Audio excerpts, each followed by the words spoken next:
A Assembleia Legislativa de São Paulo adiou a análise do projeto que pode anistiar multas de Jair Bolsonaro por descumprimento de leis sanitárias durante a pandemia.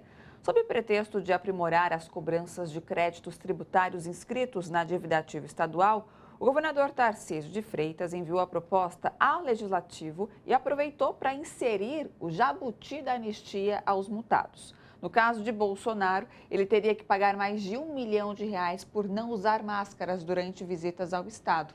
Outros deputados estaduais e federais também estão na lista de devedores. A oposição questiona o perdão dessas dívidas, enquanto a base governista argumenta em favor da aprovação do projeto. E sobre isso que nós vamos conversar agora com o líder do PT na Alesp, o deputado estadual Paulo Fiorilo. Boa noite, deputado, tudo bom? Boa noite, tudo bem? Estamos aqui à disposição de vocês. Tudo bem. Bom, deputado, como que vocês conseguiram barrar esse projeto na Alesp? Então, primeiro é preciso explicar o que está acontecendo. Isso. O governador mandou 2 projetos que tratam do tema de parcelamento de ICMS. Esse, primeiro, foi aprovado, a bancada do PT votou contrário, porque a gente entende que era preciso criar um fundo para repassar recursos aos municípios nesse momento difícil, para que eles possam fechar a sua folha de pagamento, as suas contas. O segundo, que trata da dívida ativa, os bolsonaristas, o governador, colocou esse artigo para anistiar as multas da Covid.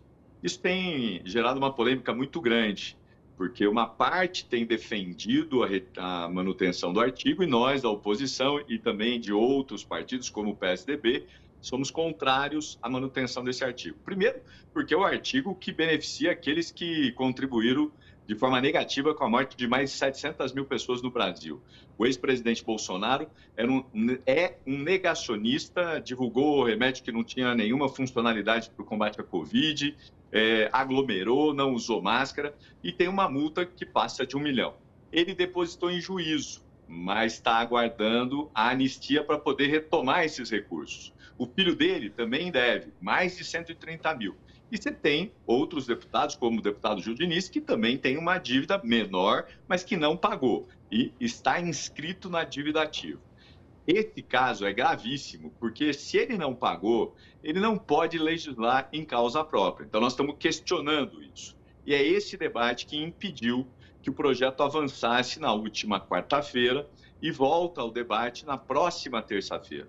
Eles estão insistindo em tirar as multas e nós estamos insistindo em punir aqueles que desrespeitaram de forma irresponsável no período da pandemia, levando muita gente a óbito com divulgações de cloroquina, de que ele não era coveiro, no caso do presidente da República, desdenhando das pessoas que sofreram, daqueles que perderam familiares. Então, não é possível que a gente acabe com uma multa que deveria ser uma multa educativa, não para arrecadar, mas para educar. E, aliás, é uma multa que vai educar muito bem o ex-presidente se ele pagar R$ 1 milhão que ele deve. Deputado, por falar nessa questão das multas, essas dívidas, se cobradas, elas poderiam gerar, por exemplo, recursos para aplicação em programas de saúde e outras necessidades negligenciadas pelo governo, bolsonarista aqui em São Paulo. Só a oposição enxerga isso ou ele finge que não está vendo, que não tem essa possibilidade, deputado? Então, como você sabe, o negacionismo, ele utiliza de qualquer argumento para poder fugir da realidade. Por exemplo, o deputado Gil usou no último debate uma foto minha dizendo que eu estava numa atividade sem máscara em 2020. A foto era de 2019.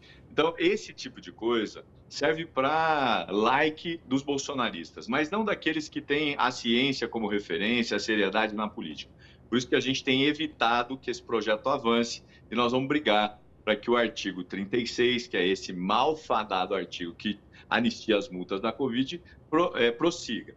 Vai ter uma disputa grande. Nós temos a oposição, o PT, PCdoB, o PSB, o PSDB, aliás, o PSDB, que tem a responsabilidade, inclusive, de fazer a defesa contra o artigo, porque foi isso que aconteceu no período em que o governador era o Dória, que brigou com o Bolsonaro e que apresentou a vacina.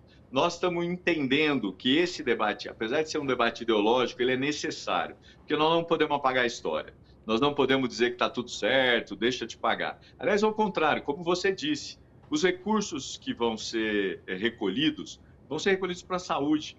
que precisa tanto de recursos e nós vamos acabar abrindo mão. E tem uma outra coisa que é preciso dizer aqui. Se esse artigo passa e o Bolsonaro e outros deixam de pagar, o Estado ainda vai ter que pagar as custas dos advogados, o que é um outro absurdo. Então, nós não podemos permitir que esse artigo avance e vamos impedir de qualquer maneira, inclusive na justiça, se for o caso. Isso. E, deputado, é possível a gente fazer um comparativo entre as multas impostas aos sindicatos por conta das greves contra as privatizações e a anistia das multas do Bolsonaro?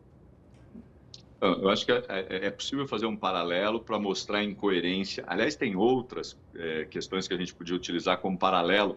Essa da multa dos sindicatos é absurda, até porque os sindicatos têm legitimidade para fazer paralisações. E as paralisações serviram para trazer luz a um debate importante que não está sendo discutido, que é a privatização da Sabesp, da CPTM e do metrô.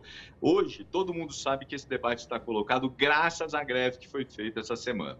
Ele está agora propondo anistiar as concessionárias, tipo Via Mobilidade, que não cumpre o contrato.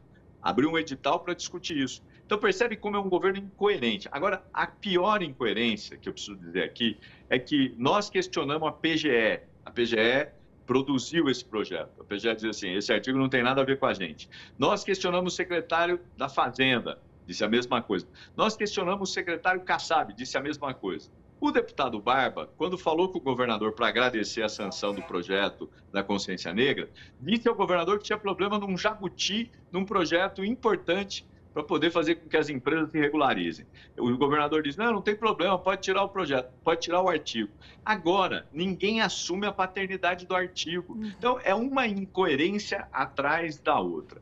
É isso que nos leva até a certeza de que nós estamos no caminho certo, brigando para tirar esse artigo e impedir que aqueles que contribuíram negativamente para poder levar 700 mil pessoas a óbito no Brasil, mais de 700 mil, 180 mil no estado de São Paulo, possam ser punidos de forma exemplar. Essa multa é educativa, ela não serve só para arrecadar, ela serve para educar. E esses bolsonaristas precisam de muita educação e, nesse caso, as multas podem ajudar a que eles aprendam um pouquinho do que foi o período tão triste da Covid que eles desdenharam. Com certeza, é isso mesmo. Deputado, obrigado, viu, pela sua participação aqui, pelas suas informações também. Vamos continuar acompanhando de perto todo esse processo. Sinto muito bem-vindo aqui no nosso jornal. Muito obrigado, um abraço a você e a todos que nos acompanham. Boa noite, até a próxima.